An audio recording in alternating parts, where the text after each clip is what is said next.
विष्णु जिनका नाम है, बैकुंठ जिनका धाम है, उन जगत के पालनहार को हमारा शत शत प्रणाम है। जय श्री राधे कृष्णा। दोस्तों, आप सभी को शर्तिला एकादशी की बहुत बहुत शुभकामनाएं। भगवान श्री हरि विष्णु और माता लक्ष्मी की कृपा हमेशा आपके और आपके परिवार के ऊपर बनी रहे। भगवान श्री हरि विष्णु आपकी सभी मनोकामनाओं को पूर्ण करें। दोस्तों, माघ मास के कृष्ण पक्ष की एकादशी शर्तिला एकादशी के नाम से जानी जाती है। शर्तिला एकादशी, जैसा कि नाम से ही समझ में आता है, तिलों के महत्व को बताने वाली एकादशी। इस एकादशी में तिल का बहुत अधिक महत्व माना गया है। बिना तिल के यह व्रत अधूरा है। इस एकादशी पर 6 प्रकार से तिल को महत्व देने की परंपरा है। तिल का उपटन, तिल स्नान, तिल का हवन, तिल का तर्पण, तिल का भोजन और तिल का दान। दोस्तों, शास्त्रों में ऐसा कहा गया है कि अगर किसी वजह से आज के दिन आप ये व्रत ना भी रख पाएं तो भी आपको एकादशी व्रत के नियमों का पालन जरूर करना चाहिए और व्रत की कथा का श्रवण जरूर करना चाहिए। इससे भी आपको व्रत के समान पुण्य फल की ही प्राप्ति होती है। आइए भगवान श्री हरि विष्णु के पावन नामों का जप करते हुए शर्तिला एकादशी व्रत कथा आरंभ करते हैं। प्रेम से बोलिए गौरी पुत्र गणेश की जय। एक बार भगवान श्री कृष्ण के श्रीमुख से एकादशियों का महात्म सुनकर श्रद्धा पूर्वक उन्हें प्रणाम करते हुए युधिष्ठिर ने कहा, हे केशव, आपके श्रीमुख से एकादशियों की कथाएं सुनकर मुझे असीम आनंद की प्राप्ति हुई है। हे मधुसूदन, कृपया कर अन्य एकादशियों का महात्म सुनाने की भी कृपा करें। भगवान श्री कृष्ण ने कहा, हे युधिष्ठिर, अब मैं माघ मास के कृष्ण पक्ष की शर्तिला एकादशी व्रत की कथा सुनाता हूँ। एक बार की बात है, दालव्य ऋषि ने पुलस्त्य ऋषि से पूछा, हे ऋषि श्रेष्ठ, मनुष्य मृत्यु लोक में ब्रह्म हत्या आदि महापाप करते हैं और दूसरे के धन की चोरी तथा दूसरे की उन्नति देखकर ईर्ष्या करते हैं। ऐसे महान पाप मनुष्य क्रोध, ईर्ष्या, आवेग और मूर्खतावश करते हैं और बाद में शोक करते हैं कि यह हमने क्या किया। हे महामुनि, ऐसे मनुष्यों को नरक से बचाने का क्या उपाय है? कोई ऐसा उपाय बताने की कृपा करें जिससे ऐसे मनुष्यों को नरक से बचाया जा सके, अर्थात उन्हें नरक की प्राप्ति ना हो। ऐसा कौन सा दान पुण्य है जिसके प्रभाव से नरक की यातना से बचा जा सकता है? इन सभी प्रश्नों का हल आप कृपा पूर्वक बताइए। दालव्य ऋषि की बात सुनकर पुलस्त्य ऋषि ने कहा, हे मुनि श्रेष्ठ, आपने मुझसे अत्यंत गूढ़ प्रश्न पूछा है। इससे संसार में मनुष्यों को बहुत लाभ होगा। जिस रहस्य को इंद्र आदि देवता भी नहीं जानते, वह रहस्य मैं आपको अवश्य ही बताऊंगा। माघ मास आने पर मनुष्य को स्नान आदि से शुद्ध रहना चाहिए और इंद्रियों को वश में करके तथा काम, क्रोध, लोभ, मोह, ईर्ष्या तथा अहंकार आदि से सर्वथा बचना चाहिए। पुष्य नक्षत्र में गोबर, कपास, तिल मिलाकर उपले बनाना चाहिए। इन उपलों से 108 बार हवन करना चाहिए। जिस दिन मूल नक्षत्र और एकादशी तिथि हो, तब अच्छे पुण्य देने वाले नियमों को ग्रहण करना चाहिए। स्नान आदि नित्य कर्म से देवों के देव भगवान श्री हरि का पूजन और कीर्तन करना चाहिए। एकादशी के दिन उपवास करें तथा रात्रि में जागरण और हवन करें। उसके दूसरे दिन धूप दीप नैवेद्य से भगवान श्री हरि की पूजा अर्चना करें तथा खिचड़ी का भोग लगाएं। उस दिन श्री विष्णु को पेठा, नारियल, सीताफल या सुपारी सहित अर्घ्य अवश्य देना चाहिए। तदुपरांत उनकी स्तुति इस प्रकार करनी चाहिए। हे जगदीश्वर, आप निराश्रितों को शरण देने वाले हैं। आप संसार में डूबे हुए का उद्धार करने वाले हैं। हे कमल नयन, हे मधुसूदन, हे जगन्नाथ, हे पुंडरीकाक्ष, आप लक्ष्मी जी के सहित मेरे इस तुच्छ अर्घ को स्वीकार कीजिए। इसके पश्चात ब्राह्मण को जल से भरा घड़ा और तिल दान करना चाहिए।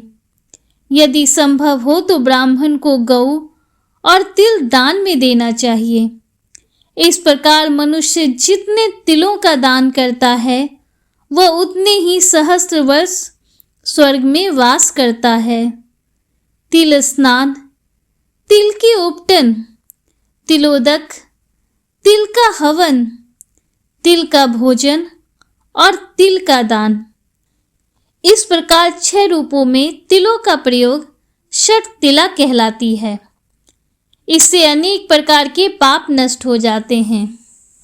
इतना कहकर पुलस्त्य ऋषि ने कहा, अब मैं तुमसे एकादशी की कथा कहता हूँ, ध्यान पूर्वक सुनो।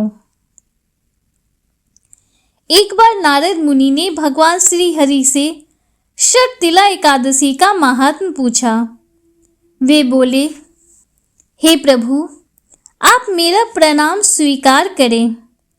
षट तिला एकादशी के उपवास का क्या पुण्य है, उसकी क्या कथा है, कृपा करके मुझसे कहिए। नारद की प्रार्थना सुन भगवान श्री हरि ने कहा, हे नारद, मैं तुम्हें प्रत्यक्ष देखा सत्य वृतांत सुनाता हूँ, ध्यान पूर्वक श्रवण करो। बहुत पहले मृत्यु लोक में एक ब्राह्मणी रहती थी। वह सदा व्रत उपवास किया करती थी। एक बार वह 1 मास तक उपवास करती रही। इससे उसका शरीर बहुत कमजोर हो गया। वह अत्यंत बुद्धिमान थी। फिर भी उसने कभी भी देवताओं तथा ब्राह्मणों के निमित्त अन्न आदि का दान नहीं किया था। मैंने चिंतन किया कि इस ब्राह्मणी ने उपवास आदि से अपना शरीर तो पवित्र कर लिया है तथा इसको वैकुंठ लोक भी प्राप्त हो जाएगा, किंतु इसने कभी अन्न का दान नहीं किया है। अन्न के बिना जीव की तृष्टि होना कठिन है। मैंने चिंतन किया कि इस ब्राह्मणी ने उपवास आदि से अपना शरीर तो पवित्र कर लिया है तथा इसको वैकुंठ लोक भी प्राप्त हो जाएगा, किंतु इसने कभी अन्नदान नहीं किया है। अन्न के बिना जीव की तृप्ति होना कठिन है। ऐसा चिंतन कर मैं मृत्यु लोक में गया और उस ब्राह्मणी से अन्न की भिक्षा मांगी। इस पर ब्राह्मणी ने कहा, हे योगीराज, आप यहाँ किस लिए पधारे हैं? मैंने कहा, मुझे भिक्षा चाहिए। इस पर उसने मुझे एक मिट्टी का पिंड दे दिया। मैं उस पिंड को लेकर स्वर्गलोक लौट आया। कुछ समय व्यतीत होने पर वह ब्राह्मणी भी शरीर त्याग कर स्वर्ग आई। मिट्टी के पिंड के प्रभाव से उसे उस जगह एक आम वृक्ष के सहित घर मिला, किंतु उसने उस घर को अन्य वस्तुओं से खाली पाया। वह घबराई हुई मेरे पास आई और बोली, हे प्रभु, मैंने अनेक व्रत आदि से आपका पूजन किया है, किंतु फिर भी मेरा घर वस्तुओं से रिक्त है। इसका क्या कारण है? मैंने कहा, तुम अपने घर जाओ और जब देव स्त्रियां तुम्हें देखने आए तब तुम उनसे षट तिला एकादशी व्रत का महात्म्य और उसका विधान पूछना। जब तक वह ना बताएं तब तक द्वार नहीं खोलना। प्रभु के ऐसे वचन सुन वह अपने घर गई और जब देव स्त्रियां आई और द्वार खोलने के लिए कहने लगी, तब उस ब्राह्मणी ने कहा, यदि आप मुझे देखने आई हैं तो पहले मुझे षटतिला एकादशी का महात्म बताएं। तब उनमें से एक देव स्त्री ने कहा, यदि तुम्हारी यही इच्छा है तो ध्यान पूर्वक श्रवण करो। मैं तुमसे एकादशी व्रत और उसका महात्म विधान सहित कहती हूँ। जब उस देव स्त्री ने षटतिला एकादशी का महात्म सुना दिया, तब उस ब्राह्मणी ने द्वार खोल दिया। देव स्त्रियों ने ब्राह्मणी को सब स्त्रियों से अलग पाया। उस ब्राह्मणी ने भी देव स्त्रियों के कहे अनुसार षटतिला एकादशी का उपवास किया और उसके प्रभाव से उसका घर धन्य धान्य से भर गया। अतः हे युधिष्ठिर, मनुष्यों को अज्ञान को त्याग कर षटतिला एकादशी का उपवास करना चाहिए। इस एकादशी व्रत के करने वालों को जन्म जन्म की निरोगता प्राप्त हो जाती है। इस उपवास से मनुष्य के सभी पाप नष्ट होते हैं। इस उपवास को करने से जहाँ शारीरिक पवित्रता और निरोगता प्राप्त होती है, वहीं अन्न तिल आदि दान करने से धन्य धान में बढ़ोतरी होती है। इससे यह भी सिद्ध होता है कि मनुष्य जो और जैसा दान करता है, शरीर त्यागने के बाद उसे फल भी वैसा ही प्राप्त होता है। अतः धार्मिक कृत्यों के साथ साथ दान आदि अवश्य करना चाहिए। शास्त्रों में वर्णित है कि बिना दान किए कोई भी धार्मिक कार्य संपन्न नहीं होता। दोस्तों, षटतिला एकादशी व्रत की कथा का समापन हुआ। प्रेम से बोलिए भगवान श्री हरि विष्णु की जय, माता लक्ष्मी की जय। हे प्रिय भक्तों, भगवान विष्णु को तुलसी अति प्रिय है। इसलिए ऐसा कहा जाता है कि एकादशी के दिन भगवान विष्णु की कथा के श्रवण के साथ साथ तुलसी माता की कथा का श्रवण भी जरूर करना चाहिए। इसलिए आइए आज के इस पावन दिन पर तुलसी माता की कथा का रसपान करते हैं। प्रेम से बोलिए तुलसी माता की जय। एक समय एक गांव में सभी महिलाएं तुलसी माँ को सींचा करती थीं। उस गांव में एक बुढ़िया भी थी। वह भी प्रतिदिन तुलसी माता को सींचा करती थी। गांव की सब औरतें तो तुलसी माता को सींचकर चली आती, पर एक बुढ़िया माई हमेशा ही तुलसी माता से कहा करती थी, तुलसी माता सबकी दाता, मैं तेरा बिरला सींचूं, तू मेरा निस्तारा कर।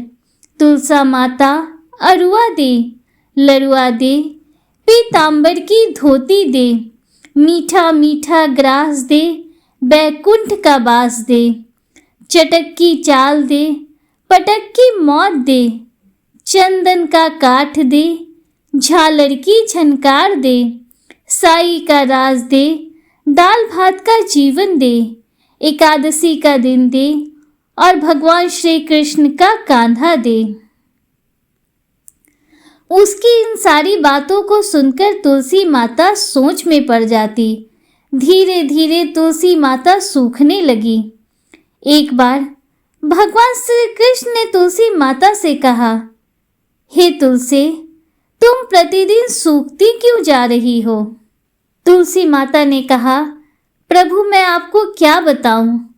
इस पर भगवान श्री कृष्ण ने कहा, तुलसी मुझे नहीं बताओगी तो फिर किसे बताओगी? बताओ क्या बात है? इस पर तुलसी माता ने कहा कि एक बुढ़िया रोज आती है और यही बात कह जाती है, मैं उसकी सभी बातों को पूरा कर दूंगी, लेकिन कृष्ण का कांधा कहाँ से लाऊंगी? तो भगवान बोले, जब वो मरेगी तो मैं अपने आप कंधा दे आऊंगा, तू बुढ़िया माई से कह देना। जब बुढ़िया माई मर गई तो सब लोग आए, सारा गांव इकट्ठा हो गया और उसका अंतिम संस्कार करने के लिए उसे उठाने लगे, लेकिन वह बहुत भारी हो गई, जिससे उसकी अर्थी टस से मस नहीं हुई। सभी बोले, यह तो बहुत संस्कारी थी, बहुत पूजा पाठ करती थी, कोई पाप नहीं किया, फिर यह इतनी भारी कैसे हो गई? उसी समय बूढ़े ब्राह्मण के वेश में भगवान श्री कृष्ण वहां आए और कहने लगे कि यह भीड़ कैसी है। तब गांव वाले बोले कि एक बुढ़िया मर गई है और वह इतनी पापिन थी कि उसकी अर्थी नहीं उठ रही है, बहुत भारी हो गई है। भगवान बोले कि मुझे उसके कान में कुछ कहने दो, फिर यह उठ जाएगी। तब गांव के सभी लोग कहने लगे, अच्छा चलो आप भी कोशिश कर लो। भगवान बुढ़िया के पास गए और उसके कान में कहा कि माई, तू अपने मन की कर ले, पीतांबर की धोती ले, मीठा ग्रास ले, बैकुंठ का वास ले, चटक की चाल ले, चंदन का काठ ले, झालर की झनकार ले, दाल भात को जीम और कृष्ण का कांधा ले। भगवान की सभी बातें सुनकर बुढ़िया हल्की हो गई। भगवान उसे अपने कंधे पर ले गए। बुढ़िया को मुक्ति मिल गई और वह बैकुंठ धाम को चली गई। हे तुलसी माता, जैसे आपने उस बुढ़िया माई की मुक्ति की, वैसे सभी की करना। जैसे भगवान ने उसे कांधा दिया, हमें भी देना। इस कथा को कहने वाले, सुनने वाले और हुंकारा भरने वाले सभी भक्तों पर अपना आशीर्वाद बना कर रखना। प्रेम से बोलिए भगवान श्री हरि विष्णु की जय, तुलसी माता की जय। दोस्तों, उम्मीद करती हूँ कि आपको एकादशी की व्रत कथा पसंद आई होगी और वीडियो आपको अच्छा लगा होगा। अगर वीडियो आपको अच्छा लगा हो तो वीडियो को लाइक कीजिए, दूसरों के साथ शेयर कीजिए, कमेंट में हर हर महादेव, जय श्री राधे कृष्णा जरूर लिखिए। अगर आप हमारे चैनल पर पहली बार आए हैं तो चैनल को सब्सक्राइब कीजिए, बेल आइकन जरूर प्रेस कीजिए, जिससे आगे भी आपको ऐसी ही रोचक जानकारियाँ मिलती रहें। मिलते हैं आपसे अगले वीडियो में, तब तक के लिए हर हर महादेव, जय श्री राधे कृष्णा, राधे राधे, जय माता दी।